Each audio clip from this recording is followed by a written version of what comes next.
Wait for it. Wait for it, and we're live. Hey, all you crazy sci-fi and fantasy fans. It's time for your daily dose of shenanigans over here at the Blasters and Blades podcast. Just a couple of nerdy veterans and one chaos coordinator geeking out over our science fiction passions and fantastical fantasies.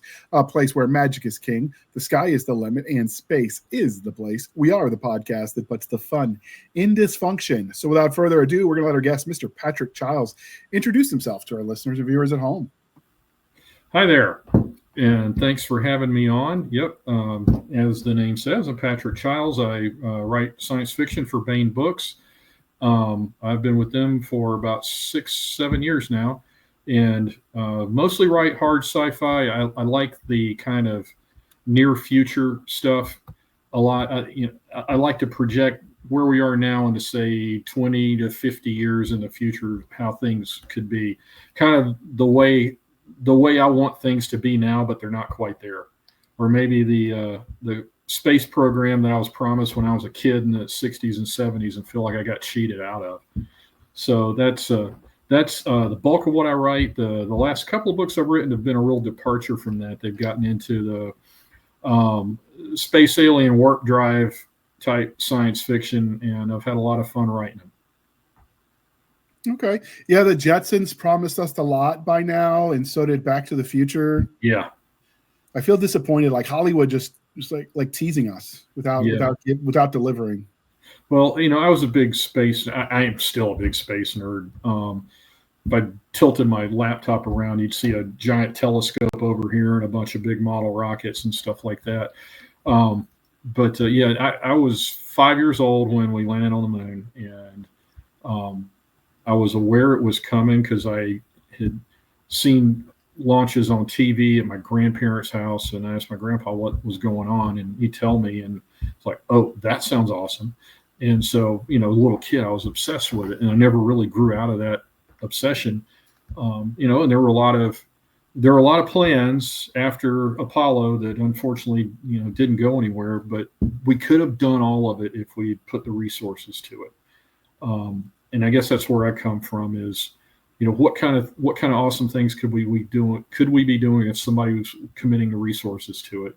So think SpaceX and Blue Origin, somebody's finally doing it. So I'm hoping the kind of sci-fi that I traditionally write, say 10 years from now is not really going to be sci-fi anymore. It's just going to be fi. Yeah. The weird thing is you remember the landing.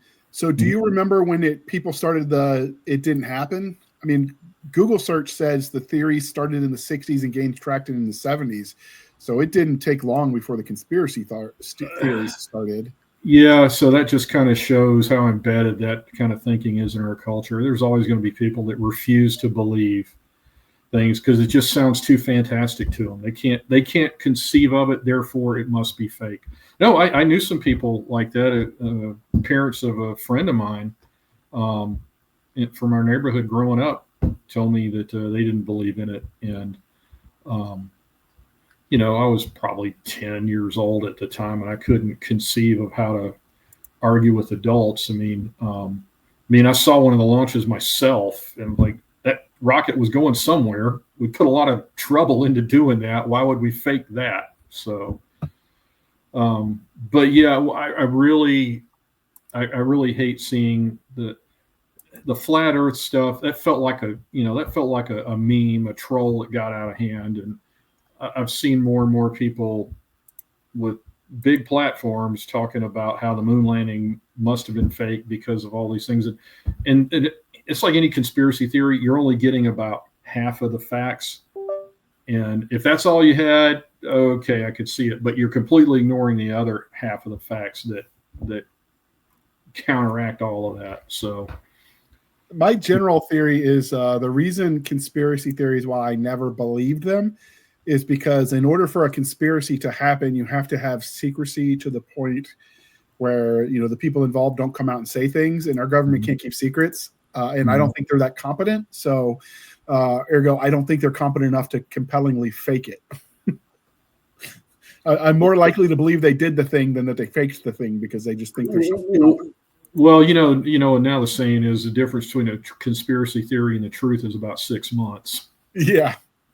And I get it. I don't know. There's a difference between a conspiracy theory and plausible, not plausible, but skepticism, right? Like I think you can be skeptical of things the government says. It's not like they haven't lied to us. I'm not saying it's out of pocket to think, hey, maybe they're not being truthful. Just some of the conspiracy theories put a lot of faith in the government to be that efficient and that competent. And I've worked for the government as a soldier. I've dealt with government contractors. They are not that efficient. Yeah. Anybody who's really, really good at their job gets a job in the private sector where they make more money. Yeah. Yep. And if they're building things, they can build them faster. Yeah. I suspect if we get to like moon landing if we get to extraterrestrial colonies, like a lunar colony or even Mars, it's going to be private citizens that do it. Like I had in one of my worlds that I wrote in, the timeline was that the first extraterrestrial colony was on the moon, and it was because they were doing a reality show, The Real Housewives of the Moon, because that seems to be a good reason to get them to spend the money, because if they can make a reality TV show out of it, as opposed to just doing the thing because, hey, maybe this is, not a bad idea. Yeah. Like Survivor on the moon, that would last. Yeah, something along those lines. We already got close to it with William Shatner's, where they did the fake lunar. Well, no, was it lunar or Mars? I can't remember. They had a reality show where they were living on a simulated. Yes, pretending to be on Mars. A bunch of D-list celebrities, and I didn't know who any of the celebrities were, but I just knew who William Shatner was, because obviously it's William Shatner. Yeah. Well, kind of back to what you said a minute ago, and that's kind of the premise of most of all the sci-fi I've written up to the Interstellar Medic books, which we're talking about tonight, is all of the real development and progress is going to be in the civilian sector, where it ought to be. Government-run space program had its place in the 60s and 70s when the technology wasn't nearly as mature and nearly as well understood. Now it's very mature and very well understood, and so private sector ought to be the ones putting things into orbit, and let NASA contract them for the services like they're doing for, sending supplies and crews up to the space station. And then that enables SpaceX to do things like sell private missions on Dragon, like the one that just did an orbit around the poles. Yeah. And the one before that had a first private spacewalk. And, people want to drag it for being billionaires playing with toys. And it's a lot more serious than that. Now, I'll set aside Blue Origin and the recent. Well, even if that's the case, the more efficient they get at it, the lower if you look at how much it cost to fly back in the day versus now, well, it's going back up for other reasons, but the commercialization of things tends to lower the cost. Yeah, right? yeah. Because government contracting is so rife with grift and or graft, I should say, and grift, but they just the inefficiencies of it. Whereas if you do it on the civilian side, there's you're likely to lower some of the costs. Look at how much money Elon is going to be able to save with the reusable rockets. Oh yeah, and that they're already saving them. They've literally brought it down by at least one order of magnitude. And whenever Starship gets operational, it'll be another couple of orders of magnitude. Yeah, and I think as soon as we start getting more orbital stations and maybe some of the Lagrange points, we might start seeing prices go even down, because part of the cost of spaceflight is breaking Earth's orbit. If we could start, get some sort of autonomous assembly lines in space, potentially we could build spaceships up there, and then the cost goes even lower. Yeah, well, Starship will be a big part of that too, at least for the interim, because they'll be able to launch much larger payloads, not just in terms of mass, but in size. Yeah, they'll be able to put stuff up, in one shot that before might have taken several launches, and then you've got the complexity of assembling things in orbit.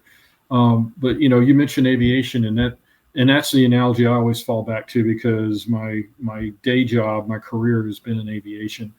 And when transatlantic flights were first becoming commercialized, it was only the wealthy that could afford it. And as you know, it happens more and more, and scales up. You get those economies of scale, and the price starts to come down. And I fully expect the same thing to happen with space flight. I don't.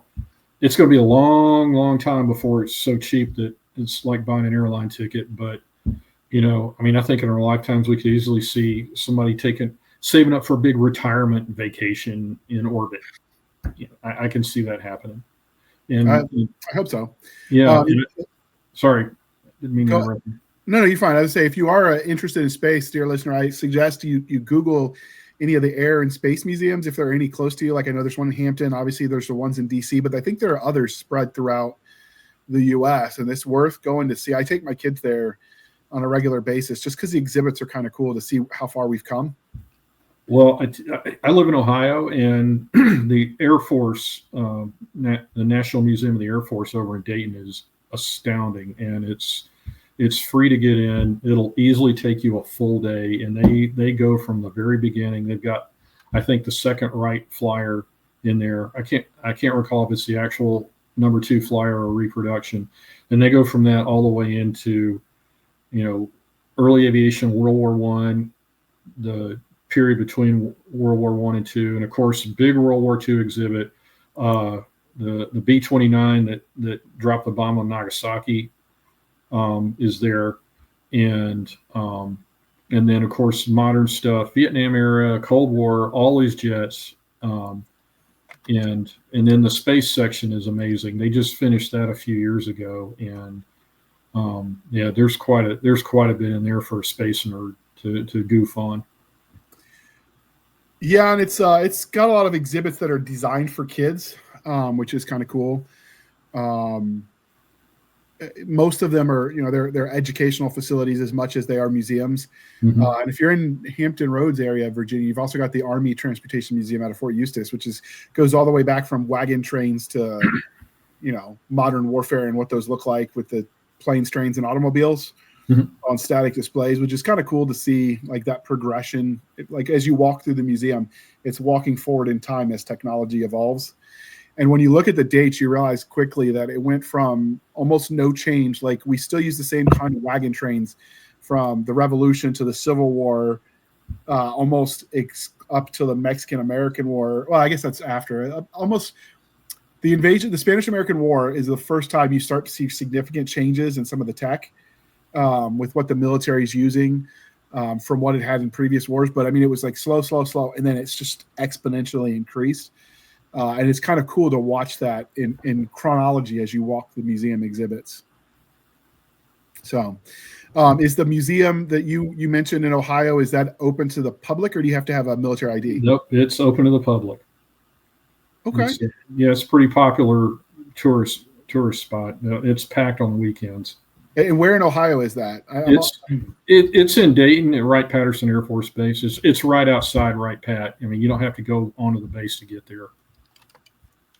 I have a cousin that went to Ball State, so I'm somewhat familiar with Ohio, but it's been many, many years.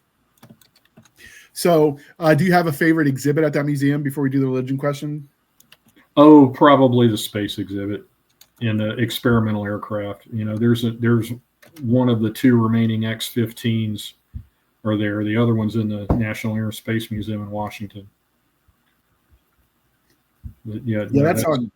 I don't live that far away from it to justify having never been there, but I think I want to go to Kitty Hawk someday because they got obviously the Air History Museum's there too, because that's where the Wright brothers did their stuff. Yeah, Kitty Hawk's a pilgrimage I haven't made yet. Haven't been to Oshkosh yet either for the big airplane fly-in. I need to scratch that off my bucket list sometime. Yeah, I've got a few of them that I want to do, and that's up there. Just visit the museum, crawl across the U.S. There's just so much to see and so many like terrains because it's obviously a big country. But before we go down too many rabbit holes, we do have to do the religion question. So are you ready for this, Patrick? I'm ready.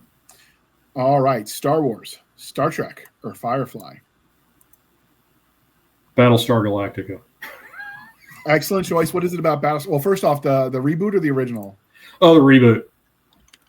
Yeah, the reboot. At least the first 2 seasons. I felt like that was the best show on television, not just sci-fi, any show at the time. when it came out. And even my wife, who's not, I mean, she likes some sci-fi, but she's not a huge sci-fi fan. And even she was caught up in that show with me. That was our Friday night treat.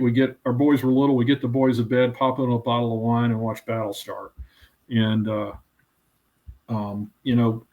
it got interrupted after season 2. I think there was a writer's strike in there somewhere, and that kind of broke things up, and it kind of went off the rails after that. But no, I like the way the treatment they gave to that old material, and I love the way that they made it look like a no kidding Navy or Marine fighter squadron. The Ready Room looked like the Ready Room in the squadron I was in the Marines 30 years ago. With the plaques and the lifer mugs, even the briefing chairs that they had in there, those came straight out of a like a Navy Ready Room. The pilots had the Viper patches and stuff like that. And I don't know, I thought they handled the military aspect of it really well. I thought they handled the tension between the military and the civilian leadership really well. And and you've always got this looming threat of, humanity's down to 45,000 people, and they're constantly on the run. And I really enjoyed it. But if I had to stick with the 3 choices you gave me, it would probably be Firefly. Okay. Yeah, for me, Firefly, because I like the museum ship, but I also like Stargate. I liked Battlestar Galactica. When we talk about some of the changes Hollywood makes where they just want to swap race or gender just to be edgy, but they don't really change anything, it always feels lazy. The way they did it with Starbuck, I actually give as an example of how to do it right. Yeah. Because the Adama brothers, the Starbucks relationship with that family always felt like too, Jim Bro-y kind of dumb. Like it didn't track. There was no depth to it. Making her the girlfriend of the dead younger brother who passed him because he wasn't ready, but because he had to live up to daddy's expectation, thinking he's never going to really do this for real. He's going to get a desk job. What harm is there to give him this pass, right? Because she loved him, and then he dies, so she's got that guilt because he wasn't ready. And obviously, no one ever plans on the next war, right? It always kind of happens. But I thought that relationship and that dynamic actually added depth to the plot line. So I think that's an example of doing it right. Yeah, no, that's a really good point. They did handle that really well. First time I watched it, I thought, okay, that's kind of out of left field, but she was great in it, and she kind of defined that role. And there's some iconic photo, and I think it was taken at Pike's Place, but I could be wrong. But it's definitely the actor that played the original Starbuck and the actor that played the reboot Starbuck drinking at Starbucks, drinking coffee and smoking cigars at the original Starbucks. Yeah, which I thought was kind of classy that they did that. I thought that was a nice touch. It was one of the few shows where I didn't feel like the writers' room hated their audience. Yeah, no, I agree. I love that show. I every now and then I'll rewatch it on Amazon. But there just hasn't been anything that good since. So, I mean, I will say The Expanse came close.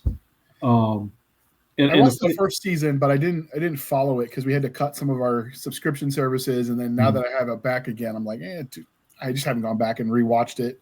It's worth it. It's worth watching. I will say I enjoyed the books a lot more because the series was pretty faithful to the books, but there was a sense of fun in the books that just didn't come across on the TV show, and it's hard for me to put get a handle on it. But I think some of it had to do with some of the character interactions in the books. There are a lot more moments where things are more lighthearted, or there's some sarcasm between them, and I felt that for me, that pulled me along in the books, and most of the time it's not there in the series. Although Amos was great, Amos was fantastic. That was a great character, and the way he was portrayed in the series was great. So, and funny thing, when I first read those books before the TV series came out, and I learned they were making a TV series. before they casted it, I was wondering who they get to play it, and my son and I were talking about it, and we both realized they could have just took the cast from Firefly and plugged them in, because that's who we both imagined them as when we were reading the books. Yeah. That's actually, I think, the way you talked about the fighter squadrons in Battlestar Galactica, like that is, I almost feel like, so you got Mill Sci-Fi that's broken down as Space Fleet and Space Marines. I almost think they need a third category, which nobody has done yet. But I think almost the space fighter pilot, like the X-Wing and the Rogue Squadron, like those kinds of stories, I want more of those. I think they're fun. Like obviously a lot of that ignores physics in space, but who cares? It's the rule of cool, right? Like, I thought Battlestar kind of threaded the needle kind of well with that, because you didn't see Vipers turning and banking so much as they're going straight along and then pivot, rotate, pitch, roll, yaw, and they're still generally going the path they were until they flip around and hit the burners. Babylon 5 did a good job of that too. Yeah, they did. I didn't see a lot of Babylon 5 because I remember when it was on the independent stations, and so at least where I lived, you never knew when it was going to be on from one week to the next. So, I saw maybe a handful of episodes of that show. Yeah, I've only seen a couple because we did a review of it, so I watched like the first 5 episodes. But I remember thinking that it aged well,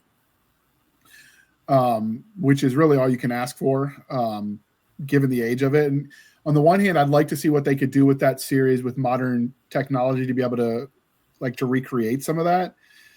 But the flip side of that is I'm afraid they'd mess it up. Yeah. So, all right. Now, because we are polytheistic here at the Blasters and Blades podcast, Game of Thrones, Wheel of Time, or Chronicles of Narnia? I would have to say Narnia because that's the only one of them that I've read. Okay. And I'm not a big fantasy guy. For me, it kind of began and ended with Tolkien. Okay. I read Chronicles of Narnia way back, in like junior high. I will give a shout out to Wheel of Time because Robert Jordan is a fellow Citadel grad. So, okay.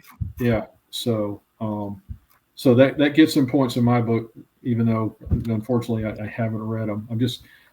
Like I said, I've never really been big into fantasy that much. Okay. I guess I'm more of a, space flight machinery type guy. Okay, that's fair. So is there, if you like the machinery, if there were like, I don't know, Larry Correia did the fantasy mech series where it was like, what was that? I can't remember the name of it that he did, but he did one that was like World War I kind of vibes in a fantasy world with, magic power. Servants of War. Servants of War. There we go. It was something like that kind of fantasy that mixes magic and tech. Would that appeal to you? Oh yeah, no, that's on I've got that book. It's on my to read list. It takes me forever to get through anybody else's novels anymore. In between, the day job and the writing job, that doesn't leave me a whole lot of time for reading. So, and again, when I do, it takes me weeks to get through a novel because I'm only reading half a dozen pages a night or something. But I find it's really important to do that, to read other people's work and keep those gears turning. Especially for me, reading something that's nothing like whatever writing project I'm involved in at the time, because it tickles other parts of my brain, right? And maybe I'll see something that's similar to, maybe there's a plot point or something in a character arc I'm struggling with, and I'll see another author handle something. It may not even be similar to what I'm working through, but I'll see them handle things a certain way, and I'll go, "Oh, I like how they did that. I want to remember that." And obviously, we're not talking about copying. That's not, you know what I mean. That's not how this works. But it's more of an inspiration. So it's like, how can I work something like that into what I'm working on right now? But I have read Larry's Monster Hunter series, which counts as fantasy. So there is that. So I wouldn't say I'm completely not a fantasy reader, but maybe I'm just very, very particular about it. Urban Maybe fantasy. there's a lot of guns and trash talking in it. Yeah, but urban fantasy is a little bit different because it's set in the modern world, so it's kind of a mix of genres almost. Yeah. And that can make it an easier sell for people that don't want the Tolkien-esque D&D style fantasy stories. So yeah, I can see that. Okay, so one of the crying shames of adulthood is we stop asking each other the important questions. So we are bringing that back here at the Blasters and Blades podcast. And I'm going to ask you, sir, what is your favorite dinosaur? T-Rex. Kind of basic, but okay, we'll allow it. It's basic, but that was my favorite when I was a kid and I was into dinosaurs. So I'm going to qualify this by saying, dating myself, how old I am. I don't think they had discovered Velociraptor and classified it when I was a kid, obsessed with dinosaur books. I'm pretty sure those things came later. Yeah, and I think recently seeing that they have the feathers, like I don't think Jurassic Park would have popped as much if they were all feathered little murder chickens. So like things change. We're constantly evolving and learning what we know. So yeah, and I think Michael Crichton. It's been so long since I read the book, and like I read the book in was it '92, something like that, and I was overseas on a deployment in Japan and read the book, loved it. Had no idea Spielberg was making a movie about it, and I found out about it like when I got home that summer, and the movie was being released, and I was so psyched. But yeah, I vaguely remember Crichton mentioning something about,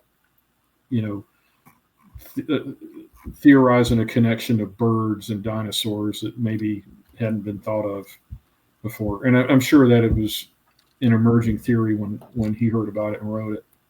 Yeah, and he obviously the one out that Crichton gives the Jurassic Park storyline is they weren't actually resurrecting complete dinosaurs. They were kind of playing God with the DNA to give a hybrid dinosaurs. All of them were, because the way they mixed and matched them. So much like the dire wolves aren't true 100% dire wolves. They're a hybrid of dire wolf and whatever modern wolf breed they used. Kind of the same thing, which allows a lot of wiggle room to be wrong. Yeah. Well, you got to give yourself that. You got to give yourself an escape route somewhere, a trap door. Because I mean, I strive for realism in the sci-fi that I write, and but I'm no scientist, and I rely on a lot of other people that know a lot more than I do, and I do my best to internalize it. The research that goes into it, honestly, a lot of it has just come out of reading that I was doing for fun because I'm so obsessed with that stuff. So the stories kind of emerged from there. So, yeah. But back to the dinosaur thing, I saw the other day that I guess they had found a dinosaur tail preserved in amber, and it had feathers on it. Yeah, and of course that obviously doesn't mean that all dinosaurs had feathers, but at least it's leaning towards that at this point. Yeah, on the scientific record. So if you like Jurassic Park, did you ever watch or read the Primeval stuff? No, I haven't read so that. It's one of my favorite. It's on my list of if the IP holder approached me and said, "Hey, JR, do you want to write in this world?" I would stop everything for. And it's kind of like X-Files meets Jurassic Park, and basically all of the cryptids that exist in the world are actually dinosaurs coming through a time anomaly. And so their job of this secret organization is to push them back through the other end of that time anomaly before they can mess things up. Oh, that sounds fun. And so there's a scene in there that's all Hunt for the Red October where one of those anomalies opens underwater, and it's a submarine accidentally goes through, and now it's like a nuclear sub dealing with like this giant prehistoric whale that's trying to attack them, and it's glorious. That sounds awesome. It was filmed. I can't believe I haven't found that series. It's Primeval was set in the UK, and then Primeval New World was set in Canada. And it ended up, they gave us a satisfactory conclusion. I would have liked more, but they canceled it not so much because there wasn't fan love of the show. It was more the cost to make it because of the practical effects were just expensive.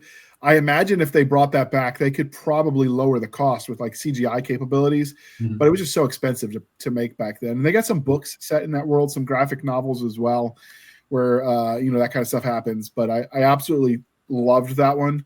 I watched that with my kids when we found it, and we just like binge watched it. Sleep? Who needs sleep? We could stay up and watch dinosaurs. That led to some uncomfortable conversations with the spouse about those late nights, but it was totally worth it because dinosaurs. And submarines. And a submarine. Yeah, the dinosaur versus a submarine one was interesting. I really enjoyed that particular episode. It stuck with me.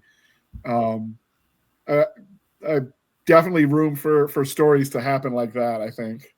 But yeah. Okay. So last of all and most importantly of all of our religion questions. So we are civilized human beings here at the Blasters and Blades podcast. We are no longer knuckle dragging troglodytes.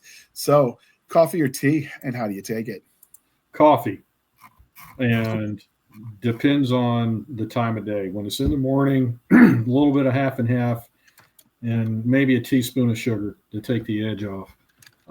In the afternoons, I usually drink it black. Can't explain why, but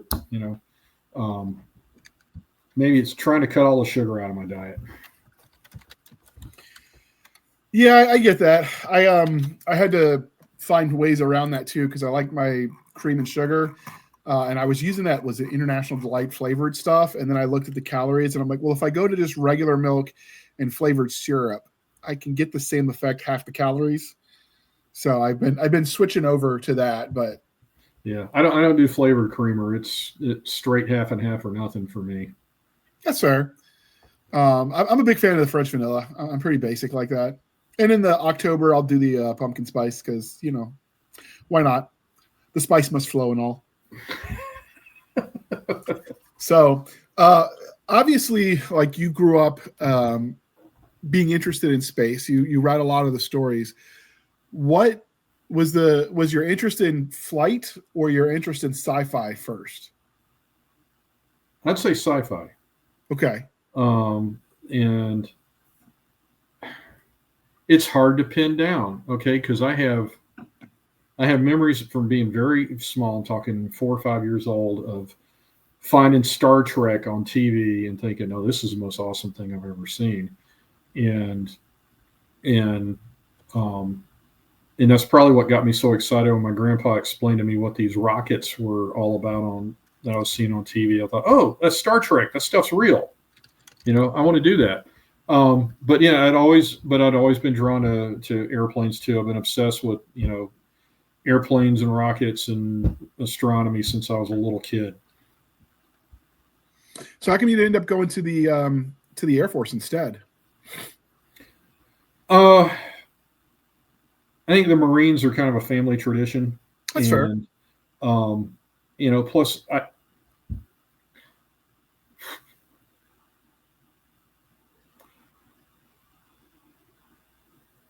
let's face it, the Marines have more of a warrior culture. Okay. And I was drawn to that.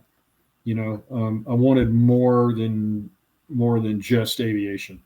So so that's the direction I went. And I'm really glad I did it because I got to do an awful lot of stuff with the Marines outside of my MOS that I would not have been able to do in any other branch. So yeah, I guess that's what drew me to it. Plus, let's face it, dress blues, dude. Right? I was always kind of I liked the Army Class A's, the dress green, or the green dress uniform, and I like the Army dress blues. Those are tight looking. Yeah, they have those old fashioned cavalry style. Yeah, with the epaulets on it. Yeah, and of course when they went away from those to the new dress blues that were replaced by the new dress blues, and then the pinks and greens. The uniforms are nice. I like that they're a tie to history. Of course, the original Army dress blues that I wore were actually tied to history as well. The reason your pants were lighter than your top was because it tied to the Buffalo Soldiers. They weren't given as many uniforms as their white compatriots, so they would roll their blouse, stick it in their saddlebag so they didn't wear out, which meant the sun bleached their pants and their top at different rates. Oh, and that's where that comes from. I thought they were just naturally different colors. Nope. That's where it started, was because the sun bleaching for the Buffalo Soldiers out west for the Indian campaigns. That was a lineage to that. So I liked the evolution of that. So the Class A's just look sharp. The Class A's had that the NCO leader tab, combat leader tab that you would wear under your unit crest, which is like the green felt, which is one of the older awards in the U.S. military. Mm-hmm. And of course, now with the new uniforms, they don't have that anymore, which is kind of sad that tradition died. Although the pinks and greens, which is the World War II uniform that they brought back, I mean, it's got history too. So I don't hate it. I just hate that we lost some of the other stuff. Mm-hmm. But of course, only the U.S. government would spend millions of dollars investigating the feasibility of a uniform that we actually already wore once. Yeah. We know It works because we did it already. But sure, let's spend money. Well, I have mixed feelings about it. I mean, I don't have a dog in the fight. I wasn't in the Army. I'm not active duty now or anything like that. But, when I first heard they were going back to that, I thought, oh, that's cool, because those were some sharp uniforms. But then when they rolled them out and I've seen it, I don't know. It just, something about it is like, it's hard. It almost looks like a reenactor to me sometimes. Yeah, the older ones, when you see them in the pictures, like they look a lot crisper. Yeah, that's exactly. And when you look at them now, they just kind of look frumpy. Mm-hmm. And I can see what you're talking about with the reenactor thing. Those came way after I was out. But and when you saw them on display where the mannequins and the soldiers came out at the unveiling, like theirs always looked crisp and sharp, and it looked, but then you see it in application and it's just not there. Yeah. I don't know how much of that is down to the quality of the material they're using or the lowered standards or changing standards. Because I know we starched the hell out of stuff where the manufacturer was like, yeah, maybe don't starch this. It's not good for it. Like the camis, for instance. So I don't know. But yeah, you're right. They don't look as sharp as they did when you look at the historic pictures. Well, and if we're going to talk uniforms, I don't want to, I guess we probably don't want to go too far down this rabbit hole, but I want to give a shout out to the Space Force, because they're owning it. They're being the Space Force, because I've seen their dress uniforms and they look like Battlestar Galactica with in the high collar. I'm like, heck yeah. If you're going to be Space Force, own it. I was hoping we could do like the Space Ranger, so we could do the To Infinity and Beyond, go all Buzz Lightyear with it. Yeah, they totally need that. But they didn't. They went Guardians, which is kind of blah. Yeah, I know. Come on. It's I feel like that was a missed opportunity. Yeah, I feel like that was too, and I hope they rethink it as that service matures. I joke with friends that we're going to have to rebuild the Pentagon, though, because now it's Pentagon Septagon, I guess. I don't know. There's a lot of reasons we need to rebuild the Pentagon. No, I'm just saying it needs another wing. It needs another wing for the new branch, right? Yeah. Okay, so we ask all of our guests that were veterans as well. Like, do you think your time in the Marine Corps and your time, at the military college that you went to, which was kind of not non-denominational, but like service agnostic, because it was general military, not specifically. Yeah, we weren't tied to any one branch. We weren't a service academy like Annapolis or West Point. Right. So do you think your time in uniform at either institution affects the way you tell stories today? Oh yeah, it absolutely does. When you steep yourself in those kind of cultures at a young age, it doesn't really ever leave you. I'm still friends with people I served with, and of course classmates that I graduated with. Those kind of bonds go pretty deep, and so the experiences. And, even though I've been out for 30 years now, there are a lot of times it feels like I've never left, and, you have experiences that, especially when you're writing sci-fi that has a military component, because my first four books with Baen, first three books with Baen, were hard sci-fi. One was military sci-fi, Frontier. That was kind of an extrapolation of where I hope the Space Force is in another 30 or 40 years, where they've actually got, crewed ships in orbits, and they're patrolling the space between Earth and the Moon, and doing stuff like that. And so I extrapolated all of my my college and military college and Marine experience into that. What might like stumbling all over myself, and I blame it on being 10 o'clock at night. What might that world look like, in for real? And the other two books I wrote, Frozen Orbit, Escape Orbit, they're not military, but there's some military elements in it. Astronauts are the main characters, so most of them have military backgrounds. There's a little crossover with Frontier. The main character from Frontier shows up for a couple of chapters in Escape Orbit, and the sequel I'm working on, brainstorming it here over the summer, is going to be called Terminal Orbit, and he's going to actually appear in that and have a bigger role too.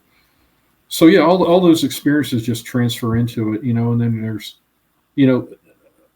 a self-discipline you have to cultivate in the military that, I think anybody in serves them well in life. If they were paying attention and took their time in uniform seriously, it's going to change their lives for the better. And that kind of self-discipline absolutely applies to writing, because it takes a lot of self-discipline to start a book and finish it, and then rewrite it, and then go through editing and proofreading and more rewrites. And so yeah, I don't think I could be doing what I'm doing without the things that I learned when I was in uniform.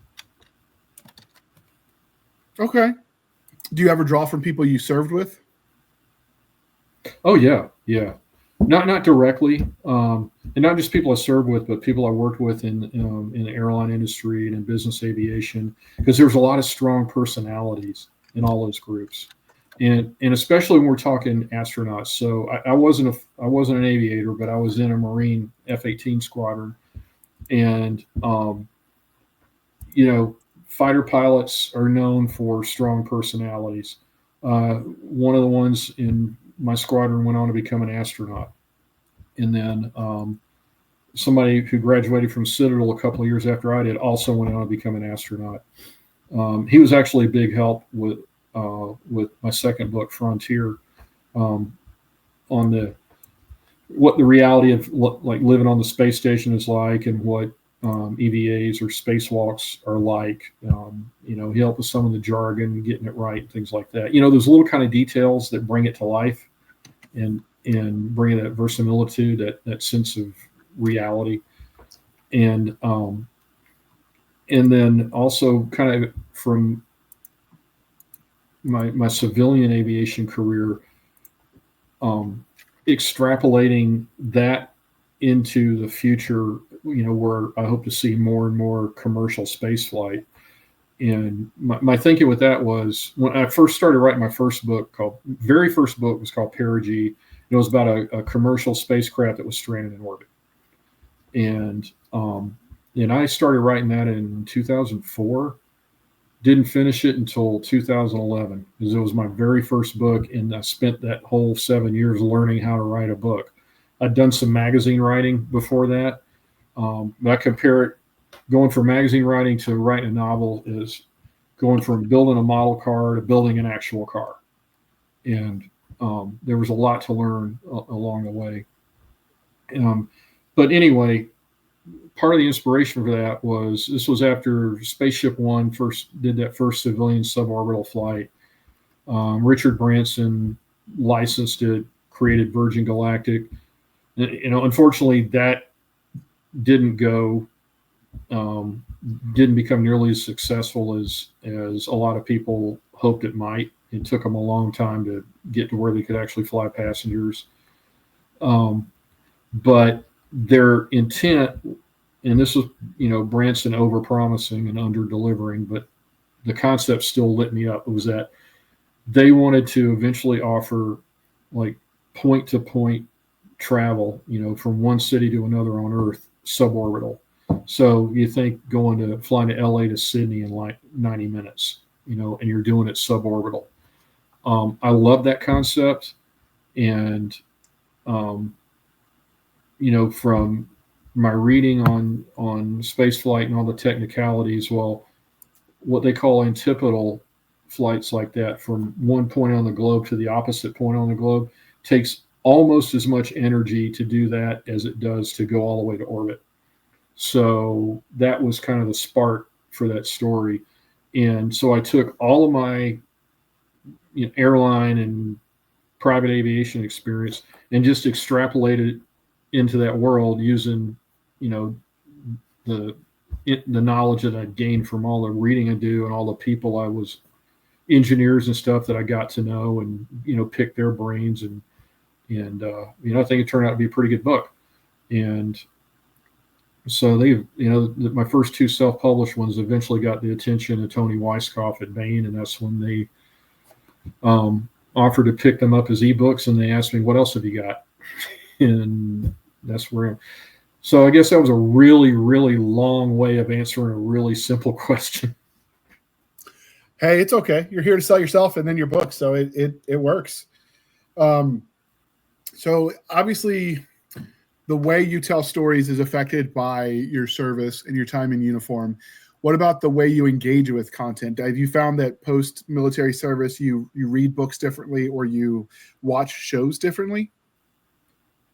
I don't think military affected that very much because I was always really paying close attention to it because I've always had a desire to write since back to the space obsession around the same time when I was little. I would make up stories about the way I wished that the world was. And, I wasn't writing so much as I had some artistic talent. It kind of runs in the family.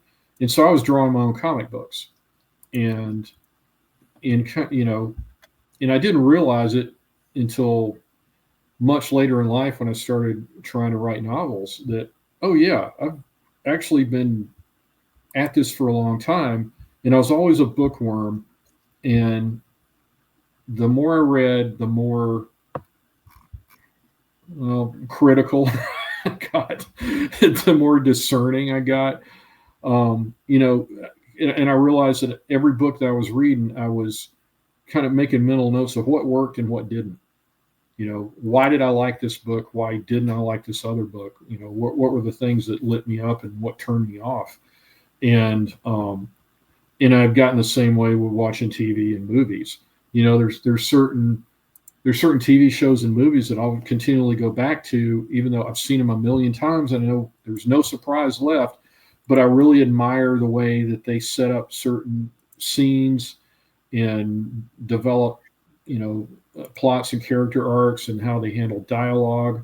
I'm kind of always recording that in the back of my mind. It's the same thing with reading. I think that's one reason it takes me so long to read books. Because I can't just read through a page and go to the next page. It's like I'm picking apart every paragraph and analyzing it, especially if I really like the way they've done something. Okay, that's fair. Yeah, that's a lot to think about, but it's, I think we all have those comfort reads, those comfort shows that we go back to time and time again. And the ones that are really well done, you get something different out of them every time. Like, peeling back the layers of an onion, as they say. Oh, yeah. So I don't think that's abnormal at all. That does definitely make it harder when you're trying to branch into any of these creative industries because you got to break through that. Well, why read something new when I can read this for the 12th time? I already own it. Yeah. So, and sometimes when you feel like you need to be reading something, but you don't feel like getting invested in something new, it is nice to have something like that that comfort food to go back to. So, speaking of comfort food, we're going to pause for a moment. This is the worst segue I think I've ever done, but we're going to pause for a moment while we shamelessly shill for the man, and then we're going to come back and talk about the comfort of his book series, The Interstellar Medic. But first, a word from our sponsor. They promised him 1 weekend a month. The House of Reason swore the Ninth would never leave their gentle homeworld. But after Kublar, things changed for Sergeant Fetch and the Caledonian Reserve Legion Corps. thrown into a meat grinder conflict in a desperate bid to hold the line. It doesn't matter whether you're reserve or active, only that you kill and survive. A searing tale of combat and honor at any price from a wounded veteran of the war in Iraq who fought to keep the MSRs open from Mosul to Tikrit. The Reservist, an Order of the Centurion Galaxy's Edge standalone novel.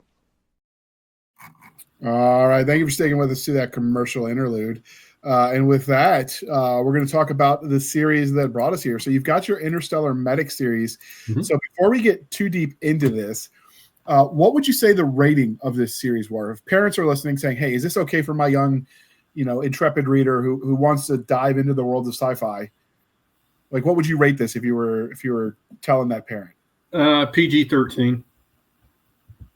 There's no F-bombs in it. There's no sex in it. There's some off-color humor, but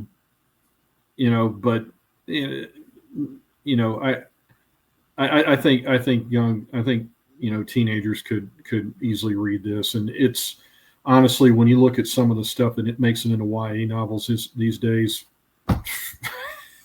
this is probably tamer.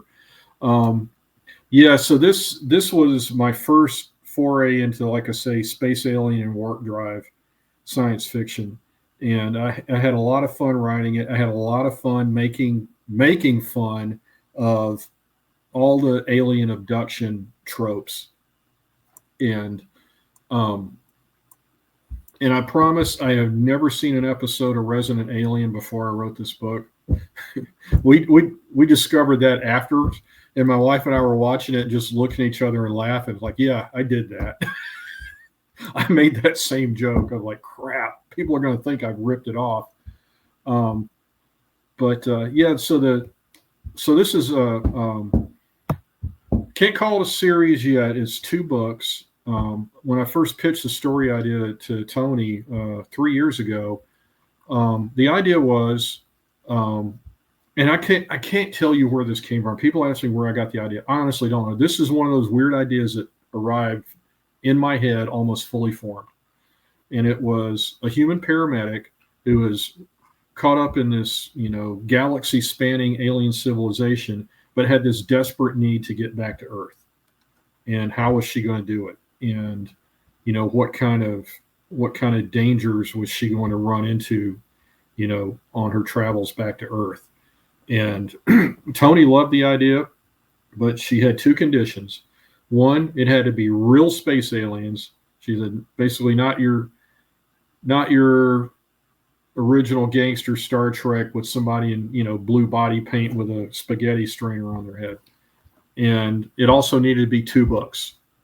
And because she said you need to establish the character and the world building before you can tell why she wants to get home and how she does it, which, that's why she's the editor and I'm not. And she was absolutely right.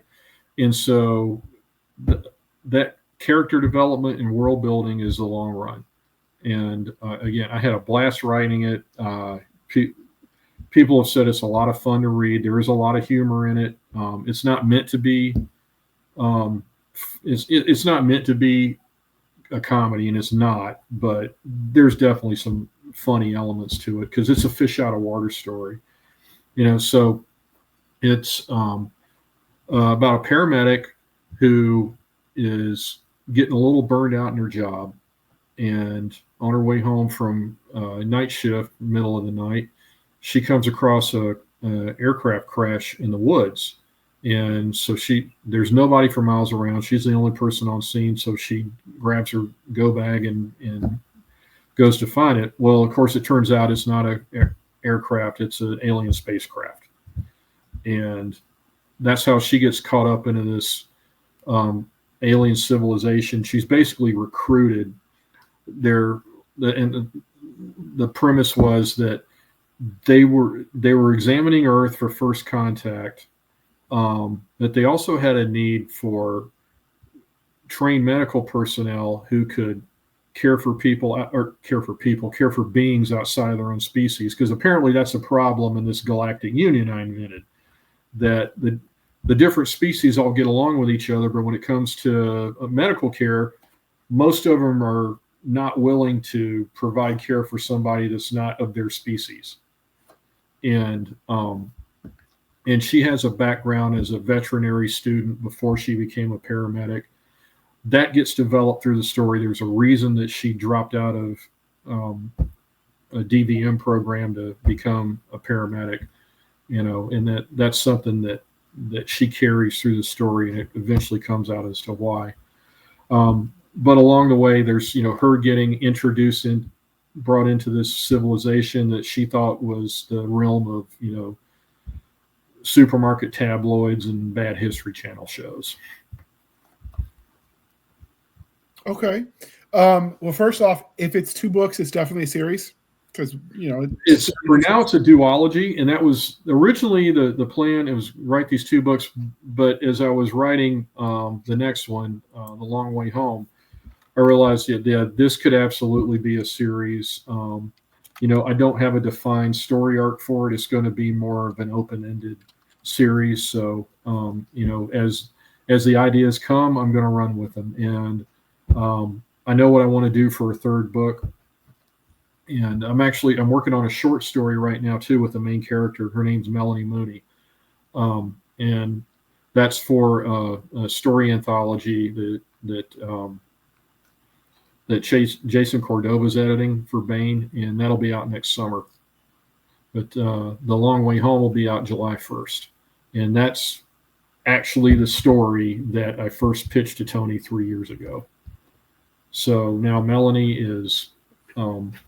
She's been in the Union for several years, and the thing is, she's only one of 2 humans in this entire alien galactic union, and the other human is not very well liked. She doesn't want to have anything to do with them. Last person in the universe she wants to be caught dead with.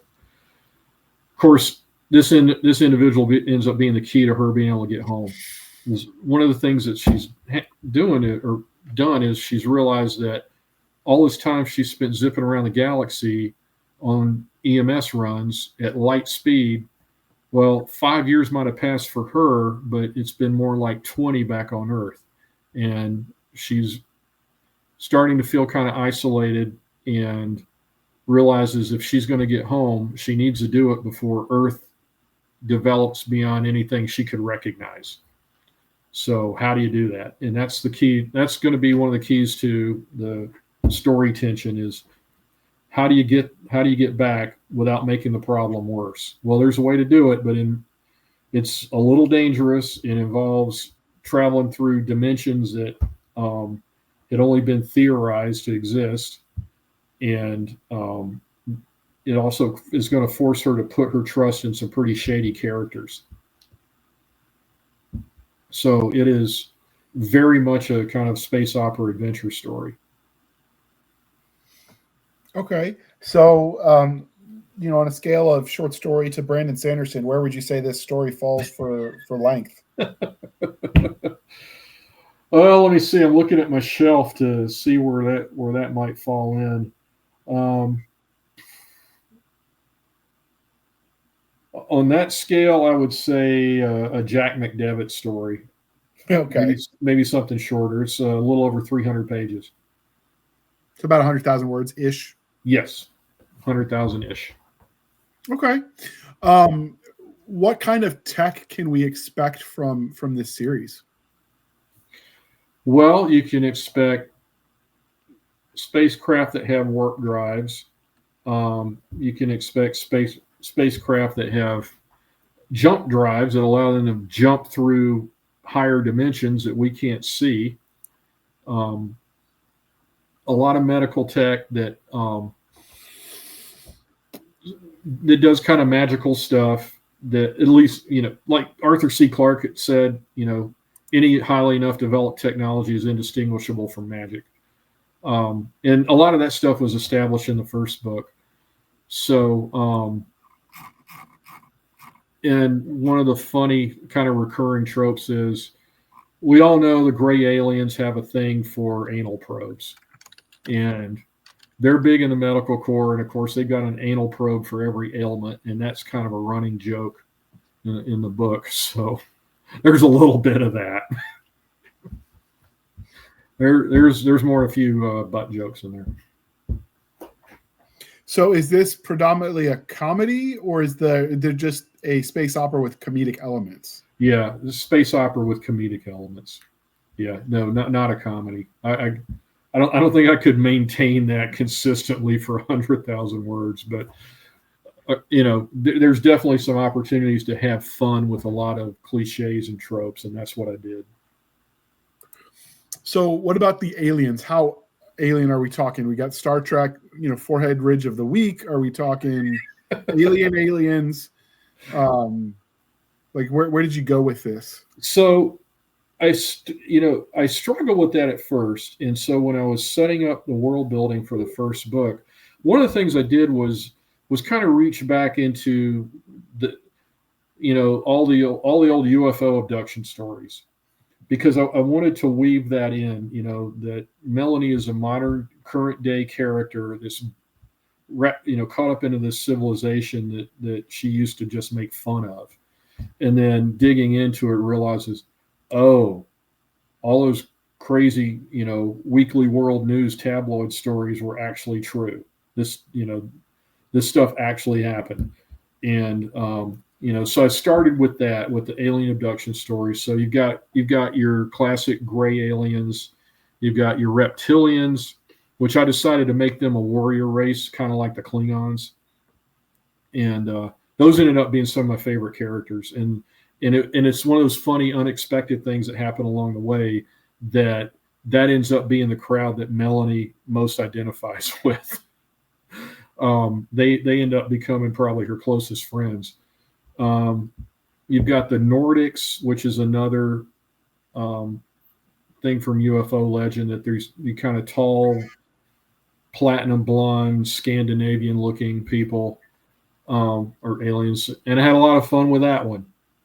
That in a short story that I wrote for Baen to promote the first book on the website, had a story about the Nordics and the Greys. They've been eyeballing Earth for thousands of years and accidentally get caught in Viking era Norway. And that's where some of the legends of the Norse gods come from, is these guys accidentally stumbling into it. So, and then let's see, some other aliens, insectoids, kind of giant bugs. They freak Melanie out when she has to go on an underground rescue run for some of them. And then in the new book, those are all there. Some of the newer aliens, there's a race of basically giant disembodied brains that they have a few supporting organs in a kind of a translucent gel sac, and they run around on hundreds of feelers, kind of like a big walking anemone, sea anemone. I can't pronounce right now. And the other aliens I came up with, I don't want to get into too much because I'm afraid I'm going to give away too much of the story. But there are other aliens that are a direct threat to Melanie and the other beings that she's traveling with. And like I said, if I get into that too much, I'm afraid I'm going to give away too much of the story. So you're just going to have to read it and find out. That's fair. When it comes to the aliens, when you're creating these, there is the belief that you can't get interstellar alien species without opposable thumbs. So obviously you're not buying into that, because if you've got amoebas and sacs and such, how are they manipulating anything? Very carefully. Yeah.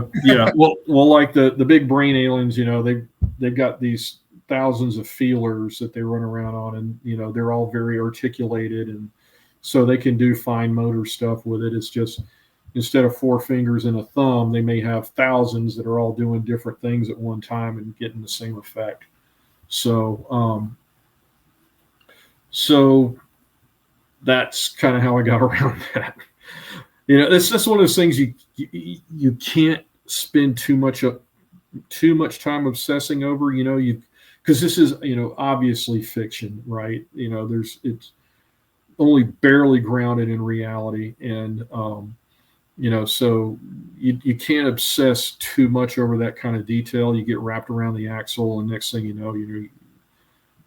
all your energy goes into figuring out that problem rather than writing a good story. So you got to make it just believable enough. Okay. So are we talking, when it comes to the tech, with a look more akin to the classics space race era vision, like you've got the rocket on the bottom left of the book cover, or is that more just giving you a vibe in the space tech? It's more of a vibe, but there's some funny stories behind both of these covers, and I definitely need to take some time for that. Both of them were kind of accidents. The cover artist for my other Baen books is oh my gosh, I'm drawing a blank, and he's a really good artist. I'm ashamed to do this. I'm doing this live on TV and podcast. So give me a second. It's okay. The art's good. I like it. It's definitely got that classic sci-fi pulp era vibe to the cover. Bob Eggleton. Okay. Fantastic artist. Fantastic. Even consulted with me on ship design for the covers, and you don't get to do that very much as a writer. Again, I'm blaming my trouble with words tonight on I'm old and it's past my bedtime. So anyway, his wife, Marianne Plumridge, did the covers for the Interstellar Medic books. And Tony Weisskopf had this painting and picked it out for my cover. And Marianne didn't know this when she was painting it, but she basically depicted the climax of the book. There's a planet where there's some kind of off the books, dangerous research going on, and everything just goes sideways, and the planet starts tearing itself apart. So Melanie's first on scene, and she basically coordinates this massive mass casualty response. The ships kind of vaguely resemble what I described for the little space ambulances that they use. They're kind of silvery, almost like I describe them as like liquid mercury looking, kind of teardrop shaped, and they have these outriggers on the sides that have species specific medical equipment in them. So I know she likes painting these little 50s sci-fi style rockets in her paintings, but she got pretty close to what was in my head. Now, the next cover, this one's even better. If you can switch to that one. So, Mary and I are friends on Facebook, and she put this painting up as a work in progress, something she was roughing out, or excuse me, an early version of this painting. She was roughing it out. And I thought, that's fantastic. And so I asked her, would this happen to be the next book cover you're working on? Well, it wasn't. She just had the idea and came up with it. But what she didn't know is she just depicted the opening chapter of this book. That there's a rescue at a black hole. And I just thought that's perfect. So I told her that. I mentioned it to Tony and said, because I had not turned in the rough draft at the time. So I told her, this is actually what I'm writing in this cover. This looks like it'd make an awesome cover. So, and fortunately she agreed, and now here we have it. Okay. I like both of the covers. I'm digging it. This one's a real attention grabber. I love this one. Yeah, and it's very obviously it's a matte painting, which makes it stand out already, because there's the trend, even when it's not AI driven, where it's like actually painted by the artist, it still has that computery vibe to it. Like yeah, I like those too, but this definitely like pulls at the nostalgia strings of the books that I borrowed from like older relative bookshelves from the 70s and 80s. And that art style just strikes me as similar, and I really like that. It's the kind of thing you can see hanging on your wall, right? Like it's just art. Oh yeah, yeah. I love what she did with it. So this is great, and not just in the opening chapter, but singularities and black holes play into the story at several points. So no, this I think this captures the essence of it. She did a good job. So obviously you told us about the main character. What can you tell us about the secondary characters in this book? The secondary character is a Nordic alien named Bjorn. Well, she calls him Bjorn, and she has all of the alien nicknames are unpronounceable. So she gives, or the proper names are unpronounceable. So Melanie gives everybody nicknames that kind of capture the phonics of it a little bit.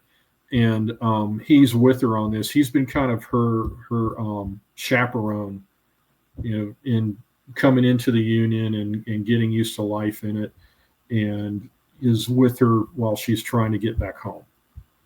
And then the other secondary character, kind of an antagonist, is a guy named Gideon, and he's the only other human in this galactic union. He plays into the first book, and has some involvement with that big planetary disaster that's depicted on the cover. Melanie can't stand him. Most of the aliens in the Union can't stand him. He's made a real jerk of himself, and but they both have a common need to get back to Earth, and he thinks he's found a way to do it that avoids all the effects of time dilation. Like I mentioned, you need to get home because they're aging faster than you are because of all the light speed travel. How do you get there without making the problem worse and adding another 20 years of time dilation? And again, he thinks he's found a way to do it. It's a little dangerous, and as I said, they're going to have to rely on some pretty shady characters, and they run into a fair amount of trouble along the way. What about the antagonist? What can you tell us about the bad guy without spoilers, obviously? Well, he's something of an. Yeah, I guess I can't really say he's an antagonist to Melanie, although he's antagonistic. He's not a nice person. The antagonists, there isn't a single one. There are, and again, I didn't want to get too much into describing what some of the other aliens are because I don't want to give away that element. But there are, I mentioned they have to travel through higher dimensions to avoid time dilation. There are beings who don't like them there. These grubby little 3D beings don't belong here. We're not happy with it, and we're going to make it known that we're not happy with them. So they're kind of being chased all through the book, and it does climax with a pretty big confrontation. So they have no name other than what the characters in the book can come up with to describe them. Do we get to meet any of the aliens in this world? Yes. Individually, obviously, you talk about the species. Yes. Okay. Yeah, there's going to be one of the big disembodied brain aliens is kind of key to them being able to navigate through this extra dimensional space. There's going to be space pirates that get in the way, and their best way to describe them is kind of disgusting space crabs without the shell, and they have kind of these snake-like necks and mouths with 4 lips, and everything they speak sounds like they're farting. Yeah. So your childish humor came out for that one. Well, yeah, there is the eternal 12-year-old in me that comes out in this book in a few ways. But even the antagonistic head space pirate ends up helping in the end because they don't have any choice. Everybody ends up being threatened by these extra dimensional creatures that don't like them being in their neighborhood. So because the way this happens is your main character, is she a prisoner then? Like being No. forced to work? No.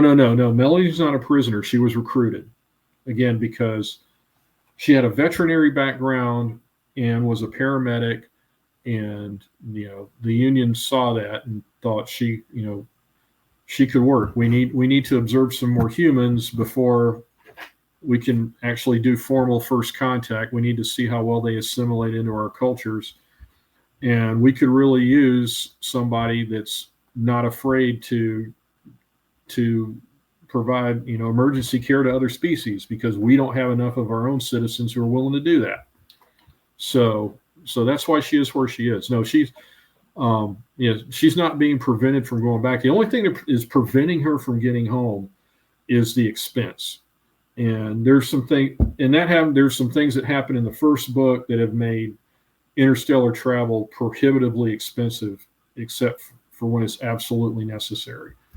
And so that's kind of why she's in this position she's in. She's got no way to get home until the other human, Gideon, comes along and makes her an offer she can't refuse. Okay. Is Gideon also a medic? No. Nope. Gideon's been in the Union for a very long time, and he first got into the Galactic Union back in the early 50s after getting the attention of some of the Union survey crews. One of the underlying premises here is that Earth has been under surveillance by this galactic civilization for thousands of years, and they're just waiting until we get to the point where they feel like they can invite Earth into the Union, because there's only a dozen or so different civilizations in it, scattered all over the galaxy. And so no, he's actually an industrialist, and he had reasons to want to get away from Earth. This is post World War II, again, early 50s.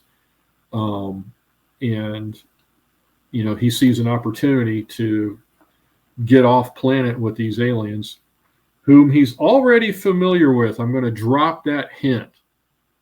Big hint, think early 50s, late 40s, what was going on in the UFO world then, he had some involvement in. So that's how he got his way in. Now, do they have some sort of alien technology that lets them live longer, or is he old and frail at the point that He's got a little bit of both. Okay, so he would have been middle-aged in the early 50s when he was first caught up in the Union, and he's been there ever since. But there is medical advancements, and I explained some of this in the book. There's gene editing, there's replacement organs that are grown in laboratories, and things like that. But he's gotten at the end of his life. He knows he's at the end of his road, and there's business he has to tend to back on Earth before he dies. And it's the only way he can do it is to get back to Earth. And so he's as obsessed with getting home as Melanie is. And so she's not being kept there. She's just too poor to travel once she is there. Yeah, getting back to Earth is not practical anymore. How do you explain that against the backdrop that they were able to get there once to recruit her? Well, again, I don't want to give away too much because Okay. that's all explained in the first book. And then it's laid out here in the second one too. There is a critical shortage of the elements that they use to power their gravity drives that allow them to move around, at light speed. And so that critical shortage, limits, any kind of travel that's not absolutely essential. So it's the Defense Ministry, the Medical Corps, a few others that they're the only ones that have, for the most part, have rations to this critical element. So one of the, if you look at Maslow's hierarchy of needs and the other, the range of things you need for sanity, obviously like physical touch is one of them. People, need the comfort of another person with them, generally speaking, for healthy mental health. You can obviously substitute pets and whatnot for that, but given that she's one of two humans in this alien polity, how does she get that? Does she form close bonds with some of these aliens, a la, Captain Kirk, or is it something else? Like, yeah, there's no alien nookie going on here. Yeah, that's not happening. And she does mention that in her monologue. No, she's got close friends. Bjorn, her kind of chaperone, she's friends with. Chonk, who's one of the reptilian warrior race, is probably her best friend. Again, and I didn't plan that out. It just kind of happened, because they were just, such opposites, and it was a lot of fun kind of drawing them together. It's one of those things where the characters kind of developed it naturally, and I was just typing along for the ride at that point and seeing where it went. But yeah, she's got friends, but again, she feels isolated, and that's a good point about the hierarchy of needs. She's really feeling that need, and again, she knows that time is literally running out. Every time she goes on another light speed EMS run, there's more time that passed on Earth. And again, Earth is a good 20 years ahead of her at this point. If she doesn't get home soon, it's going to be unrecognizable. So there's a lot pushing against her. And I'm sure there's the closure with any potential family. Now, did she leave family behind? That was one of the reasons she left, is she was pretty much without family. Now, did you take the family route that you see in YA? Is there a reason she's adrift without family? I don't want to get into it too much, because again, that's part of her story arc in the first book, and all of that gets revealed. But no, I mean, she's an only child. Parents get old. She doesn't have any real close friends or romantic connections because of the nature of the work of being a paramedic. Basically all of her social circle are the other people in the firehouse, and it's mostly guys. And and again, it's the nature of shift work, and I probably pulled from some of my own experiences with that, because I spent the first 10 years or so of my civilian career working in airline control centers, and that's all shift work. So I worked a lot of nights and weekends and holidays, and missed out on a lot of family activities. And especially when you're night shift, it makes it really hard to have any kind of a normal life. And so, that's limited any of her friendships, like I said, outside of the firehouse, and it's really limited her, her romantic possibilities. I had her make a comment in the first book about,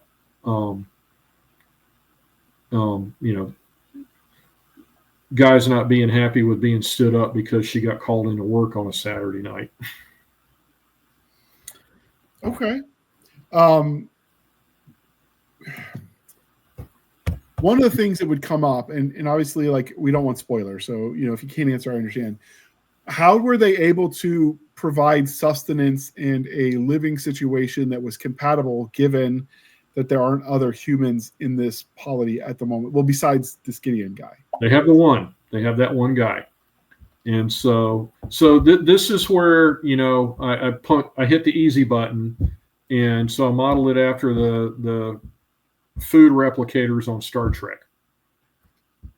So they call them nutrisynths, and they've got base proteins and vegetable matter and stuff like that, and they can create pretty much anything you ask for once you give them enough time. And that's part of her story, or the fun of her story, is her training these things to create a decent cheeseburger and a bottle of beer, and or a cup of coffee for that matter.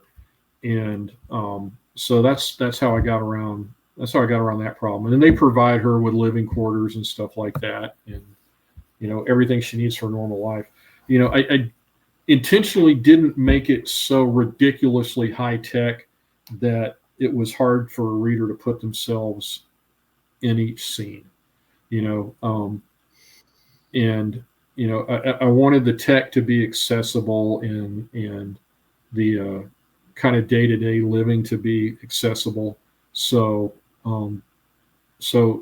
it's not, other than a lot of different alien species and a higher level of tech than we have, it's not so far out there that you couldn't place yourself in the story. Okay. Do you have any favorite tech from this story? Well, one that gets used a lot, it's a medical thing. I in my head came up with this little device. They call it just a scanner disc or transducer. It's about the size of a hockey puck, and the medics can use them. It's almost like a portable combination of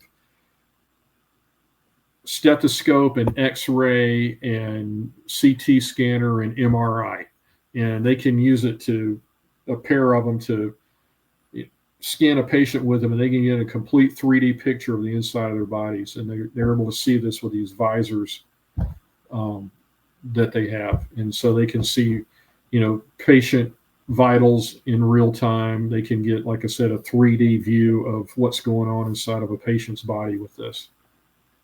Now, do you have a medical background yourself that led you to writing this character as a medic? Not at all. That was probably the hardest part of writing this, especially the first book, when I was kind of established in this world. I had a lot of help. My wife is a nurse, and she was an EMT before that.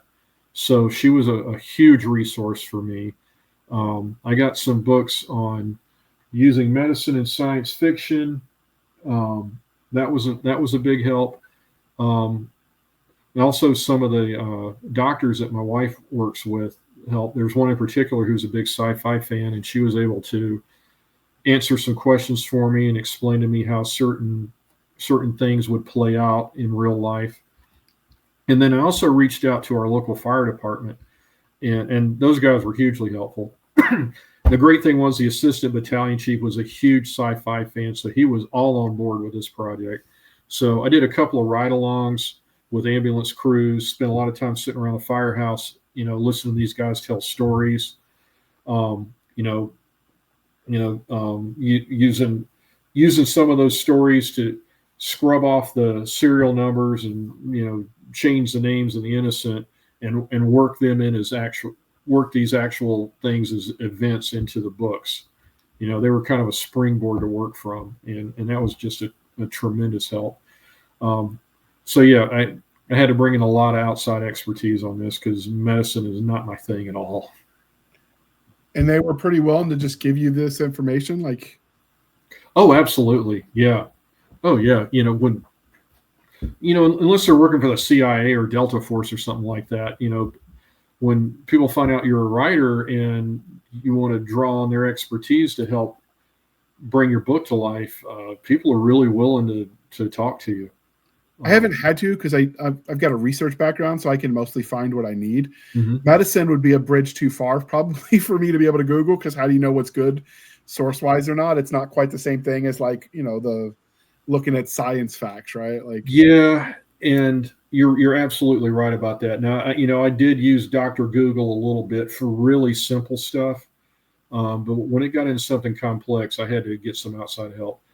And even with the aliens, because that's the big recurring theme in the first book is Melanie's on all these different runs to all these bizarre aliens, and they've got their own biology.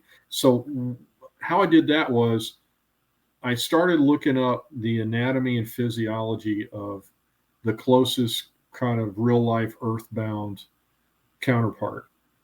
And like one of the alien species in the first book, The Long Run, is a species of floaters. So these are giant hot air balloon size, super light beings that live in the clouds of gas giants like Jupiter and Saturn.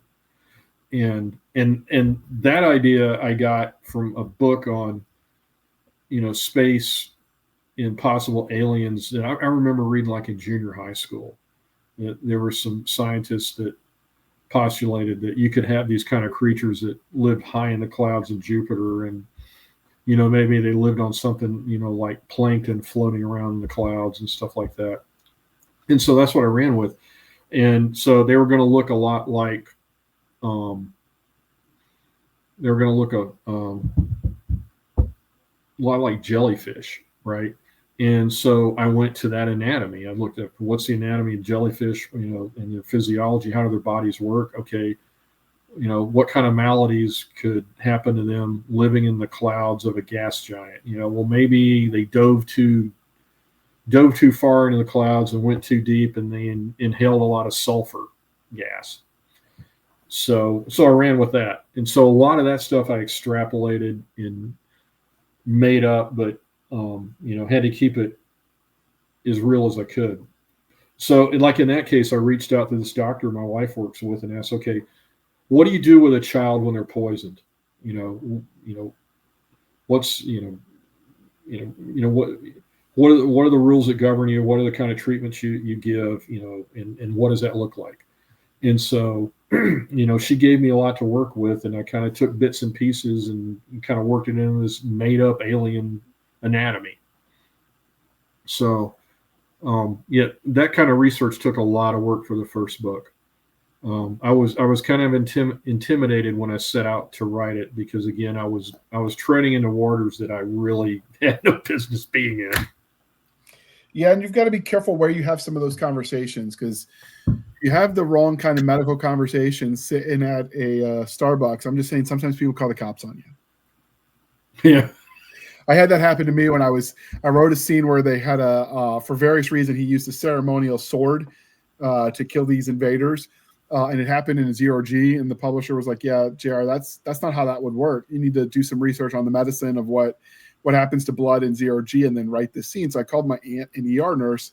And we were having that conversation while I was writing at a Starbucks, and people thought I was legit planning a murder. Yeah, some people just need to mind their own damn business. Yeah.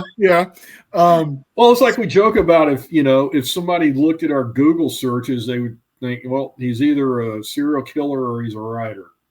Or the other meme is, my poor FBI handler is in therapy now. When they read your searches. So is this one that gets into the gore of the medical side of the house, or do you keep it kind of surface level? There's some gore. It's kind of unavoidable, and you want that to bring it to life. There's definitely more of it in the long run than there is a long way home. The long way home, a lot of the medical focus is this guy Gideon needs Melanie. He's not the kind of guy that does favors out of the goodness of his heart. He's up there in age. He's at death's door. He needs somebody to nurse him, keep him healthy during the long trip back to Earth, especially when they're going through areas that are kind of dangerous. And one of the things is these extra dimensional jumps they make take a real toll on the human body, because we're being removed from our normal notions of time and 3D space, and it really messes with your head, and it makes people freak out, and he's already got a weak heart, so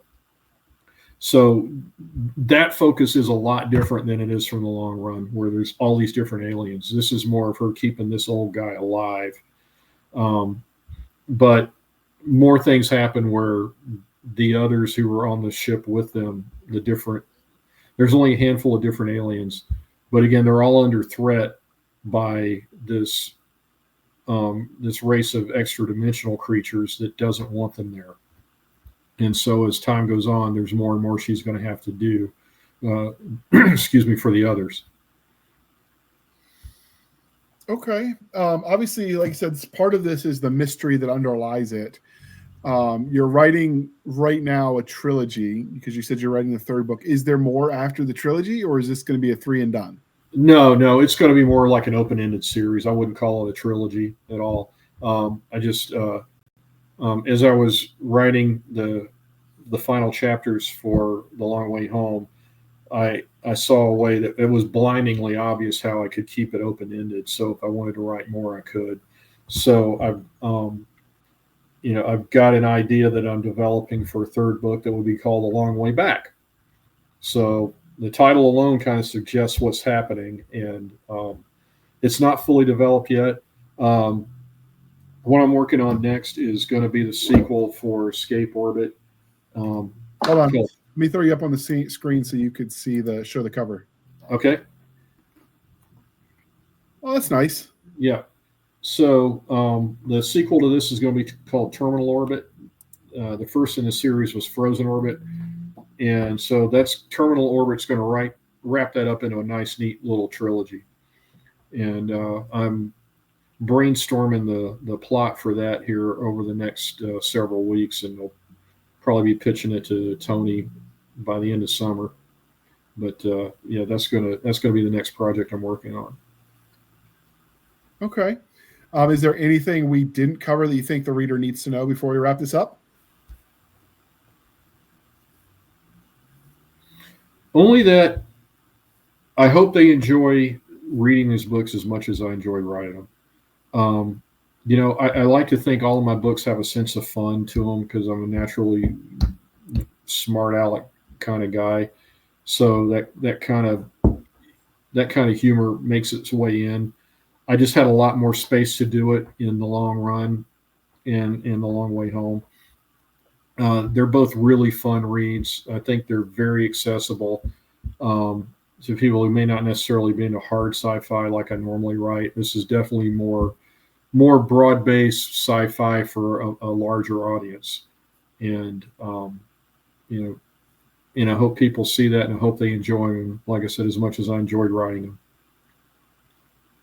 Okay. And this is the part, dear listener, where I remind you to please be kind and speak your mind on the reviewing platforms.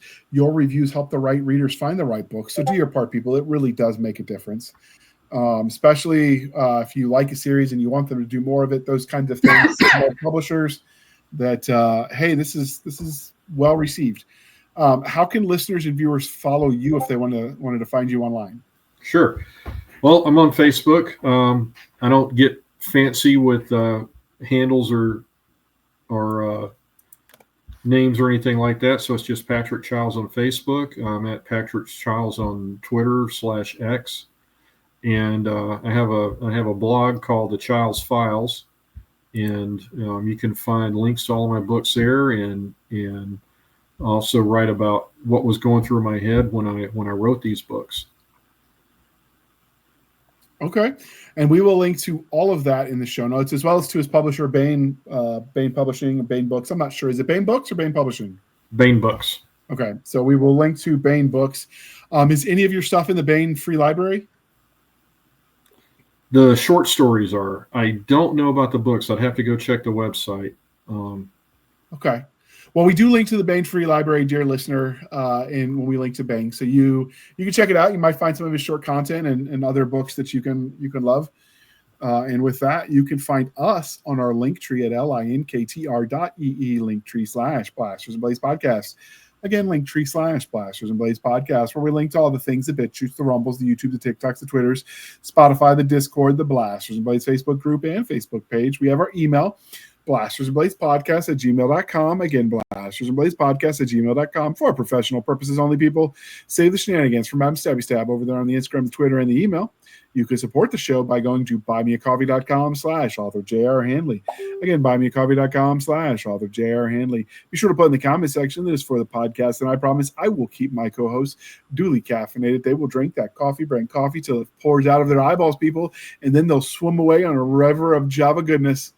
If you want some of that coffee for yourself, you can use the link in the show notes. The code is podcastgrunts. You get 10% off. We get a little bit of a kickback. It's a win-win, people.